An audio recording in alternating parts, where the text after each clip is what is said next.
Euh, je suis Philippe Cotel, je ne suis pas RSSI, je n'y connais rien au système d'information, rien. Je suis assureur, enfin, je suis responsable des assurances. Bon, je suis ingénieur spatial aussi, mais bon. Mais ça me fait plaisir d'être là avec vous. Mais Olivier est la personne qui va donner un peu de légitimité à ce que je veux vous dire. Donc moi, je m'occupe du risque chez Airbus Protect. Et donc, avec Philippe, on a eu l'occasion de développer le programme de quantification financière du risque cyber chez Airbus. Donc, une aventure de 8 ans maintenant. Et donc, on va vous expliquer un petit peu d'où on est parti et comment on est arrivé là. Donc cette présentation n'est pas commerciale, on n'a rien à vendre. Mais je suis heureux de partager ça avec vous parce que non seulement donc, je suis risk manager d'Airbus Defence and Space, en charge de l'assurance cyber d'Airbus, mais je suis aussi administrateur de l'AMRAE. L'AMRAE, c'est l'association pour le management des risques et des assurances en entreprise. Et c'est aussi notre conviction que ce que l'on fait là doit aider les entreprises à mieux comprendre et mieux gérer leurs risques et à mieux se couvrir. Ok. Donc, l'objectif de cette masterclass, comme a dit Philippe, c'est de vous présenter un petit peu ce qu'on a pu faire pour en arriver là. Et tout a commencé avec une simple question. En 2015, gros programme d'investissement pour la cyber chez Airbus. Et comme de juste en cyber, c'était juste un premier investissement. Donc à un moment donné, le PDG il a dit « Ok, j'ai investi beaucoup, mais in fine, s'il m'arrive quelque chose, combien ça me coûte ?» Et voilà.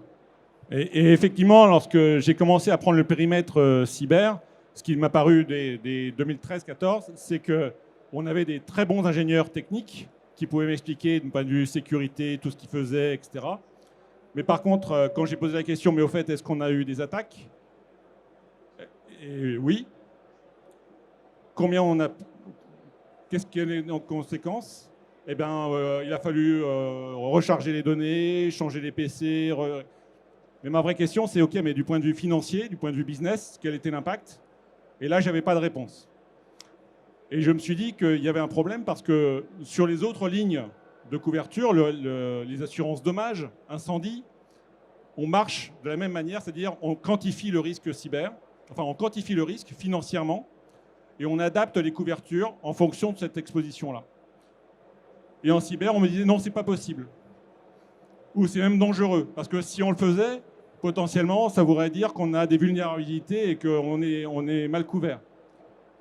Et moi, j'étais absolument convaincu que pour bien gérer le risque, il faut le quantifier. Et donc, c'est un peu cette aventure qu'on va vous raconter. Donc, c'est un terme que vous allez voir de temps en temps. Vous pouvez juste revenir un petit peu. Donc, on a développé une méthodologie pour cette quantification qu'on a appelée SPICE, pour Scenario Planning to Identify Cyber Exposure. Donc c'est de la méthode maison. Dans nos contacts dans l'industrie, on a eu l'occasion d'aider d'autres entreprises à s'approprier également cette méthode pour qu'ils puissent le faire chez eux. Mais initialement, c'est vraiment quelque chose qu'on a développé de notre côté. Alors, ce qui m'a aidé un peu, c'est que chez Airbus, on a eu une attaque, très forte attaque en 2010. Et le CEO à l'époque était un des rares à avoir vraiment communiqué publiquement le fait qu'on avait eu une grosse attaque. Et comme ça ne lui avait pas plu, il avait mis sur la table un plan d'investissement cyber de 100 millions par an sur 5 ans. Donc un très gros plan d'investissement. Mais en 2015, il a posé une question bête qui m'a aidé. C'est maintenant que j'ai mis un demi-milliard sur la table, est-ce qu'on est mieux protégé qu'avant? Ce qui est une question légitime. Mais une question simple et légitime, mais où on n'avait pas vraiment beaucoup de réponses. Parce qu'on n'avait pas de référentiel pour répondre à ça. Et donc, j'ai utilisé cette opportunité-là pour convaincre mon CFO de me donner un petit budget de quelques cas pour faire un test sur 2 entités pour voir si on était capable de définir des scénarios catastrophes sur un périmètre donné et de les quantifier financièrement. Et j'ai choisi 2 entités, une en France, une en UK, avec des business différents, Un en France qui était plus orienté défense nationale, client public, et une autre au UK où on avait plutôt une activité commerciale et plutôt business. Et dans les deux cas, on a organisé des workshops et Olivier m'a aidé à les coordonner, où j'ai demandé aux représentants business et sécurité de venir tous ensemble dans la même salle, en UK et en France. Dans les 5 premières minutes où je suis rentré, avec tous les gens qui me regardaient avec des yeux, des grands yeux, première question, mais pourquoi est-ce qu'on est là? Si c'est pour un problème cyber, allez voir l'IT. Et la réponse, c'est ben non, non, non, non. Moi, ce que je veux, c'est comprendre quelle est notre vulnérabilité business, et c'est vous qui savez. Il y a, à ce moment-là, à la fois en France et en UK, dans la même salle, au bout de 10 minutes, il y a le patron de la sécurité locale qui s'est levé en disant non, non, mais ça, on arrête tout de suite. Parce que si c'est pour mettre une liste de toutes nos vulnérabilités et que ça tombe dans les mauvaises mains, c'est une catastrophe, donc on arrête. Et c'est là que je dis non, ce qui m'intéresse, ce n'est pas la cause, ce sont les conséquences. Ce n'est pas comment on va mettre en péril la vulnérabilité business que vous allez définir, c'est plutôt si cette vulnérabilité business est effectivement attaquée, quels vont être les impacts. Une fois qu'on a fait ça, on est arrivé à la fin de la journée avec 5 scénarios catastrophes validés par le business, ensemble, et avec la sécurité qui écoutait et qui était capable à la fin de la journée de dire oui, ces scénarios-là sont potentiellement faisables du point de vue cyber. Et ensuite, à la fin de cette période-là, je suis arrivé devant le CFO avec 2 planches, une par site, avec 5 scénarios et 5 chiffres. Et il m'a dit, j'ai jamais vu ça. Et à partir de là, il m'a donné la mission de refaire la même chose, mais sur plus gros, pour voir si ça marche toujours. Et donc, on l'a fait une deuxième série de campagnes, sur plus gros, sur des secteurs plus critiques, avec des montants plus importants, de telle sorte que ça considérait être suffisamment judicieux pour que ce soit montré au Finance Board Group d'Airbus, où il y a tous les CFO de tous les business. Et à la fin, on m'a dit, au fait, on n'est pas assuré pour ça. Ben non. Donc développez-moi une stratégie d'assurance cyber qui apporte une valeur ajoutée à l'entreprise. Qui apporte une valeur ajoutée à l'entreprise et pas juste qui coche une case. Ce qui est encore souvent le cas. Et c'est comme ça qu'on a développé notre programme d'assurance cyber avec une stratégie qui était probablement assez différente de tout ce qu'on voyait en France. Mais avec un vrai rationnel derrière. Et comme on a considéré que ce n'était pas un problème Airbus, mais que c'est un problème général, au sein de l'AMRAE, je me suis engagé à travailler avec l'ANSSI pour essayer de documenter ça.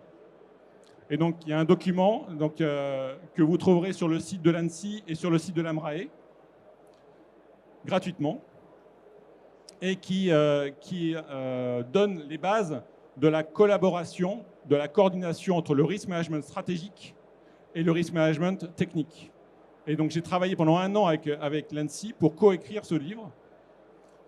Et c'est très compliqué parce qu'on utilise les mêmes termes, mais on ne veut pas dire la même chose. Analyse de risque, pour moi, ça ne veut pas dire analyse de risque pour le responsable technique. Et donc, à partir du moment où on a découvert ça, on a réussi, je crois, dans ce document-là, à mieux expliquer et coordonner comment les deux peuvent fonctionner pour toutes les boîtes. On a ensuite eu le Covid, donc il y a eu un petit trou jusqu'en 2021, mais en 2021, on a une grosse campagne, et on va revenir dessus. Avec l'aboutissement, c'est que Spice est aujourd'hui reconnu comme un process Airbus, c'est-à-dire que c'est un process intégré dans la boîte et qu'on va continuer à se développer, à s'amplifier. Donc, SPICE, ça prend deux parties. On va surtout parler de la première, la partie quantification. Mais après, derrière, bien évidemment, une fois qu'on a quantifié, pour qu'on soit capable de dire qu'est-ce qu'on peut faire pour adapter notre exposition financière en fonction des risques. Donc, il y a une phase mitigation. Alors ça, je vais en reparler un petit peu plus tard, parce que ce n'est pas vraiment le focus de cette présentation. Comme a dit Philippe, l'un des éléments clés de notre façon d'aborder les choses, et ça répondait à une des préoccupations initiales de nos interlocuteurs, c'est l'approche scénario planning. Donc quand on dit scénario, encore une fois, ces différences de vocabulaire et de compréhension pour un même terme, pour un expert cyber, le scénario, c'est comment est-ce que ça peut se produire. Donc c'est la cause, d'accord? C'est là qu'on va avoir des scénarios ransomware, on va avoir des scénarios data leakage, etc. Donc des causes techniques principalement ou des événements techniques. Nous, on aborde ça sous l'angle conséquence. C'est-à-dire quelque part, la chaîne de prod est arrêtée. Comment ça s'est produit? Ça m'importe moins que maintenant, qu'est-ce que je fais? C'est quoi les conséquences tout de suite? Quelles sont les conséquences directes? En fonction des décisions que je vais prendre pour gérer ma crise, quelles vont être les conséquences qui vont suivre ces décisions? D'accord? Si je décide de prendre un exemple simple, déployer mon plan de continuité, où je dis je vais arrêter mon système, restaurer la version d'il y a une semaine, resynchroniser les données, je sais que je vais arrêter mon système pendant une durée de, j'en sais rien, quelques jours, le temps d'arriver au bout de cette procédure. Ça, c'est une décision qui génère 3 jours d'interruption. Donc, tous ces éléments-là, il faut que je les ai pris en compte pour pouvoir définir toutes mes conséquences. Donc, ça, c'est du scénario planning. Vous retrouvez exactement la même démarche en continuité d'activité quand vous définissez vos plans de continuité. Donc, notre première campagne, donc les deux périmètres, le périmètre français et le périmètre anglais dont vous a parlé Philippe. Donc, on était focalisé sur un business d'une division. D'accord? Donc, l'idée, c'était de réduire la taille et la complexité de l'exercice. C'était la première fois qu'on le faisait. Et on voulait quelque chose, comme on était tous les deux issus de cette division, c'était des périmètres qu'on connaissait bien.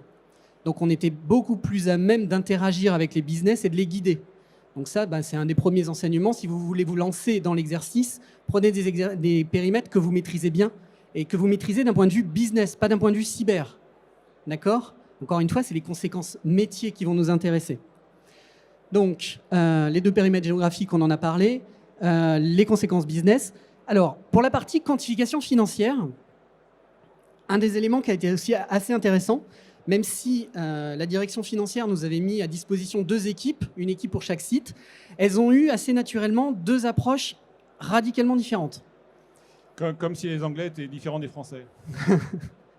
Les Anglais nous ont fait une approche à l'allemande et ils ont décidé de décortiquer, d'être très très granulaire, une approche vraiment ultra analytique. Je vais avoir des gens qui ne vont pas pouvoir travailler, donc je vais identifier tous les profils, je vais prendre leur taux horaire, je vais identifier le nombre d'heures qui vont être... et je vais faire mes multiplications, etc. Bon, résultat, 3 semaines, 1 mois de boulot, je crois, à plusieurs personnes pour nous fournir des résultats. Côté français, l'avantage, on avait le directeur financier qui était français. Donc lui, il a une approche complètement différente. Il a dit, OK, 2 heures de workshop et on y va. Bah oui, ces conséquences-là, j'ai déjà eu quelque chose qui ressemblait à peu près tant. Voilà, une estimation qui est basée sur l'expérience, basée sur des éléments qui existent comptablement, mais on n'a pas cherché à faire le détail. Et donc, il a fait ça pour la France, il a également fait ça pour l'Angleterre. L'enseignement à la fin, c'est que on trouvait quasiment les mêmes chiffres. Bon, ce qui veut dire soit que le directeur financier était bon, enfin du moins il connaissait bien son environnement. Mais ce qui est intéressant, c'est que l'approche en ordre de grandeur, elle fonctionne.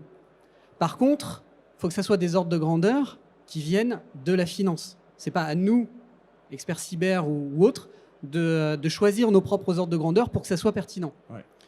La clé, quand on a des résultats qui sont très synthétiques sur des évaluations financières, la première réaction du CFO, c'est de dire mais vos chiffres là, ils sont validés par les gens. Est-ce que et si vous n'avez pas la réponse oui, vous repartez et vous recommencez à travailler. Donc il est essentiel, il n'y a pas de bons chiffres, mais le seul acceptable, c'est celui qui résulte d'un consensus interne. Et autre élément important, souvent quand on fait de la quantification financière, on s'intéresse à l'EBIT, c'est-à-dire en quoi ça va affecter mes résultats. Sauf que là, le chiffre clé, l'élément clé financièrement, c'est la trésor. C'est l'argent liquide disponible, donc le free cash flow. Parce que c'est ça qui va poser problème si on descend en dessous d'un certain seuil. Donc c'est cet élément-là qu'on cherche à calculer principalement. Les bits, finalement, c'est qu'une conséquence. C'est la capacité à reconstituer ce free cash flow. Après, il y a eu aussi quelque chose qui est assez intéressant qu'on a découvert, c'est que, encore une fois, les Anglais sont différents des Français et ils sont parfois plus pragmatiques. Quand on parlait des probabilités, moi, ma première réaction, c'était j'ai besoin, pour chaque scénario, d'identifier un impact et une probabilité. Et la réaction en France, sur le périmètre, c'est ces scénarios sont catastrophiques. Donc en étant catastrophiques, la probabilité qu'ils arrivent est extrêmement faible, étant donné tous les moyens que l'on a pour se protéger. Donc une probabilité très faible. Difficile à vous quantifier exactement au pourcent près, mais quelques pourcents et encore. En Angleterre, la réaction est totalement différente. C'est de dire, bah écoutez, si on parle d'un scénario catastrophique, il vient d'une organisation extrêmement puissante, avec beaucoup de moyens, un temps illimité, et donc on considère que la probabilité, elle est forte. Et moi, en tant que risk manager, j'avais un petit problème pour aller expliquer de manière homogène à un CFO sur l'ensemble du scope que en France, ils sont super bons, en Angleterre, ils sont super mauvais parce que la probabilité est beaucoup plus forte en Angleterre qu'en France. Alors que ce n'est pas le cas. Ça montrait au contraire, sur cet exercice-là, qu'on avait besoin de réfléchir différemment et de manière homogène sur les probabilités ou l'assessment de la potentialité, plutôt la potentialité de scénarios. Et ça c'est une grosse découverte à l'époque. Donc la partie workshop, on en a déjà parlé, business consequences, etc. Un élément clé, toujours pour cette histoire de décision et d'ordre de grandeur, c'est que pour que l'exercice réussisse, il faut impérativement que vous ayez du top management. C'est-à-dire qu'au moment où tout sera planté, qu'il faudra prendre des décisions douloureuses pour maintenir le business, vous devez avoir les gens qui prendront effectivement ces décisions, qui seront présents lors du workshop. Sinon, c'est un exercice de pensée et on va vous expliquer que mais c'est pas comme ça que ça se passera dans la vraie vie. D'accord ? Donc ça, c'est indispensable. Ouais. Après, une autre chose qu'on a appris, c'est que, évidemment, quand on a plein d'interlocuteurs, étant donné la difficulté de joindre les agendas, la tentation, c'est de les interviewer un par un. Et en fait, ça ne marche pas. La réalité, c'est que la seule manière de pouvoir vraiment avoir des scénarios catastrophes consensuels, c'est de mettre les gens dans la même salle pour que ce soit eux qui s'auto-challengent sur tel ou tel scénario pour dire, s'il y en a un qui dit ce scénario il est vraiment catastrophe, l'autre il dit bah non, il est pas si catastrophique que ça parce que moi j'ai la solution et on arrivera à s'en sortir et finalement ce scénario-là il faut le retirer.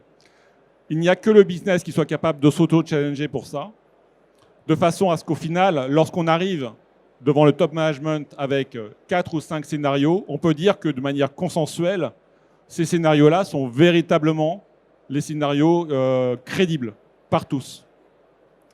Tu passes à la suite ? On va essayer d'accélérer un petit peu. Donc, notre deuxième campagne, comme a dit Philippe, on est passé à l'échelle supérieure. Et là, on s'est rendu compte que la finance seule, ce n'était pas judicieux.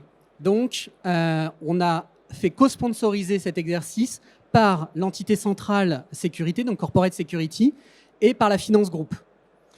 Et on a essayé de diversifier nos périmètres. On a eu un périmètre purement finance. On a fait cet exercice-là sur la trésorerie du groupe. D'accord ?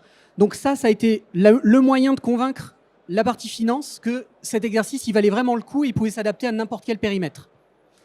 On l'a fait également sur un site industriel, côté aircraft, et on l'a même fait sur un service en développement. C'est-à-dire quelque chose que le groupe envisageait de fournir à ses clients et ce qui a permis d'adapter la manière dont le groupe allait délivrer ce service.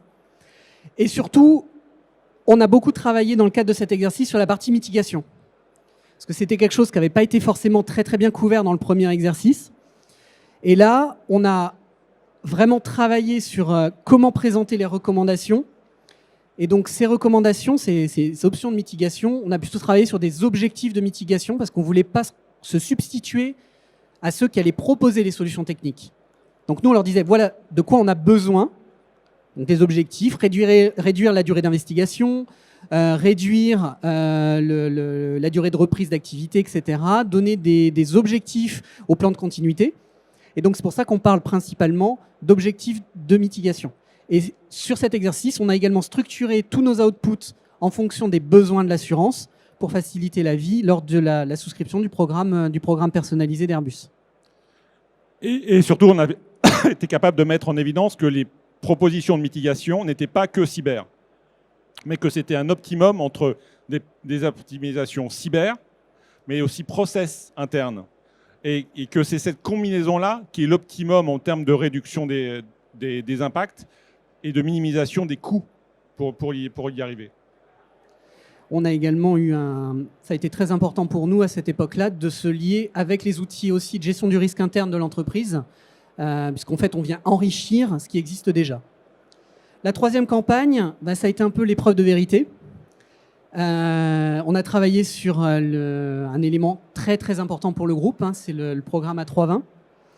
Donc c'était un petit peu on réussit ou on s'éteint. Donc on a eu de la chance, on a réussi. Donc là, notre objectif, ça a été de structurer. Donc on essaye de tendre vers plus d'industrialisation. Donc éviter de faire du cousu humain, c'est-à-dire de présenter nos résultats, vraiment de les adapter à nos interlocuteurs métiers immédiats, mais d'avoir quelque chose qui puisse passer à l'échelle. Parce que c'est du fait que maintenant c'est inscrit dans les process du groupe. Il faut qu'on soit capable de le faire pour tout le groupe. Et même si, il y a quand même une certaine homogénéité dans les business du groupe, nous, on a besoin d'avoir cette standardisation sur les entrants et les sortants. Un élément également très important qu'on a introduit dans cette troisième campagne, c'est les aspects de timeline. Donc, les premières approches se satisfaisaient, avec les niveaux de détail qu'on arrivait à avoir, en fait, d'une simple addition des coûts et des pertes. D'accord ? Avec l'expérience, on a pu commencer à s'intéresser à la manière dont les conséquences s'enchaînent dans le temps et donc se présentent. C'est-à-dire que sur un process industriel, vous allez passer par différentes étapes. Si la troisième étape sur 10 est bloquée, quelles vont être les conséquences dans le temps par rapport aux autres étapes qui vont suivre ? Donc comment est-ce que, quelque part, comment on modélise la désorganisation du process industriel ? Et ça, c'est quelque chose qui était très important parce que ça permet à la business continuity d'avoir des entrants sur comment je dois atténuer mes conséquences et surtout la partie planning industriel. Dire ceux, quelque part, qui vont se coltiner au quotidien pendant la crise, comment je fais pour réduire cette désorganisation.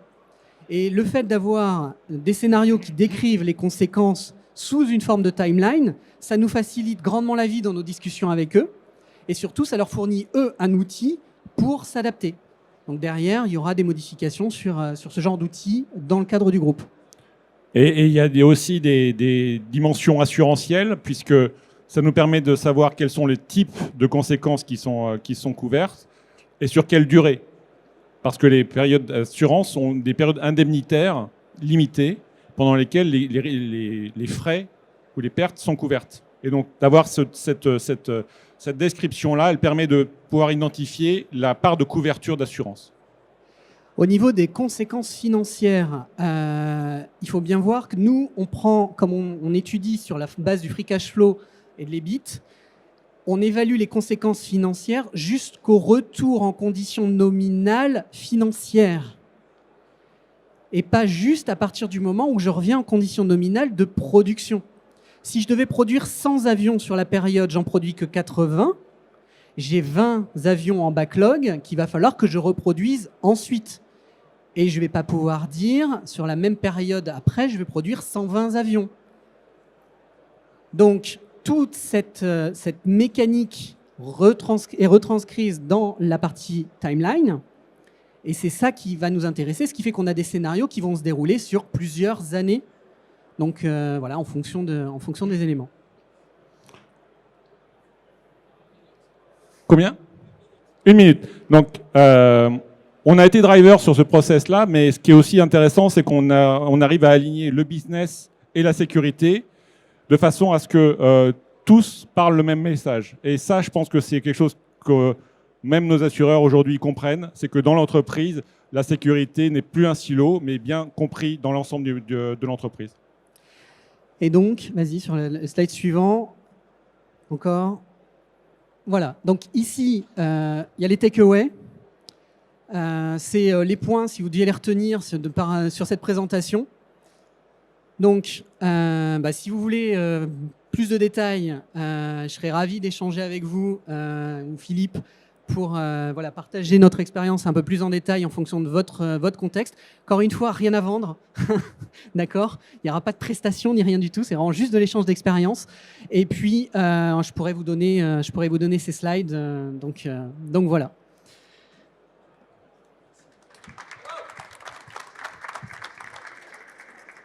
On a des fans au premier rang. Voilà, les questions-réponses, restez avec moi, la petite session questions-réponses. On a 4 minutes, si vous voulez poser une question, monsieur. Oui, bonjour, merci pour votre présentation. Concernant les scénarios redoutés que vous avez identifiés, avec le temps, ces scénarios vont évoluer puisque l'entreprise évolue. Et donc, est-ce que vous avez quantifié en journée homme la revue de ces scénarios? Alors oui, on a quantifié. Donc le fait d'être passé sur un process Airbus, il faut monter une équipe qui maintenant va travailler comme une équipe d'audit. Donc on a une partie de l'équipe qui fait les SPICE initiaux, d'accord, sur chaque périmètre, et on a une équipe qui les remet à jour. Et donc le rapport, c'est de 1 à 10. Il faut à peu près 10% du temps pour faire cette mise à jour régulière. Sur un gros périmètre comme le périmètre A320, ça nous a pris 1 an et demi. Et pour vous donner un ordre d'idée, on avait à peu près une centaine d'interlocuteurs qui ont participé à la construction des scénarios et des conséquences. Donc là, on a quelque chose de vraiment énorme. On va compter sur une trentaine de jours hommes pour mettre à jour simplement ce scénario. Donc une fois qu'on l'a fait, le gros de l'effort, c'est sur la première fois. Ensuite, ça se met à jour assez naturellement. Allez, les 2 dernières questions, monsieur. Bonjour, moi une question, comment vous avez pu quantifier l'impact en termes de réputation sur l'entreprise Airbus et sur la perte de confiance de ses clients? Sur cette partie-là, c'est encore une fois, c'est un parti pris qu'on a pu prendre. On travaille avec la stratégie, les projections commerciales, et puis on leur demande de nous évaluer en fonction de ce qui est déjà arrivé dans l'histoire de l'entreprise. Déjà eu des problèmes sur des avions ou autres. Quelles conséquences ça a en étant raisonnablement pessimiste? Et on convertit ça en impact sur le business plan, en fait. Bonjour, merci pour ce témoignage. Est-ce que la direction que vous avez prise sur la 3e version du programme SPICE qui visait à déterminer ces timelines et à se focaliser sur les cash flows avait un lien avec la captive et la dimension provisionnement? Et je ne sais pas si la question est claire, mais quel est le lien entre les deux? Non, la dimension captive ne joue pas là-dedans. Là, on est vraiment dans un schéma où on essaie au contraire de mieux comprendre les différents impacts par catégorie et dans le temps. Et c'est ce qui nous permet aujourd'hui de mieux comprendre la façon dont la couverture d'assurance qu'on en a, elle couvre certains types d'événements en termes de conséquences selon une certaine durée. Et le fait d'avoir ces timelines-là nous permet de pouvoir mieux identifier comment la couverture d'assurance va être interfacée et va être efficace sur la perte subie dans les impacts financiers, des états financiers annuels que l'on va avoir. Et donc c'est comme ça, c'est en fait une nouvelle sophistication. Les captives et autres mutuelles sont plutôt des outils de placement. Voilà. C'est des outils de placement et c'est aussi des mesures de mitigation comme les autres, au final, qui couvrent. C'est une façon de financiariser le risque, en fait.